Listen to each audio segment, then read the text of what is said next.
Hello, नमस्कार. तर मी माहेरी जाणार आहे. तर माहेरची यात्रा असल्यामुळे देवाला मला नैवेद्य पण घेऊन जायचं आहे आणि यात्रा पण करून यायची आहे.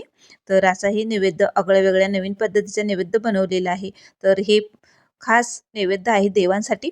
तर इकडं साखर, गूळ आणि चवीप्रमाणे मीठ टाकून याला 10 मिनिट शिजवून घ्यायचं. आता हे 10-15 मिनिट मी शिजवून घेतले आणि डब्यामध्ये भरायचं. तर कारण इथून 30 किलोमीटर मला लांब जायचं आहे. तर मी घरून आता निघालेले आहे. सकाळचे 10:30 वाजलेले आहेत. तर आता इथून निघाले वसमतवरून आणि कवठा फाट्यावर इथं पेढा छान मिळतो. तर कवठा फाट्याला तर मस्त असा अर्धा किलो पेढा घेतलेला आहे. पेढा घेऊन निघाले. यात्रेत आले. बघू शकता ही आहे माझ्या माहेरची यात्रा. तर मोठा व्हिडिओ सविस्तर चॅनलवर आहे. तुम्हाला बघायचा असेल तुम्ही बघू शकता. डोंगरावर देव आहे. तर इथं डोंगरावर आले, नैवेद्य वगैरे ठेवला. तर पुजारी नव्हता. नंतर पूजा झाली की पुजारी आला, तर आत दर्शन घेतलं. मग पुन्हा यात्रेत आली, बांगड्या वगैरे बघितल्या. मुलांनी भेळ वगैरे खाली. चला तर मग व्हिडिओ इथंच एंड करते.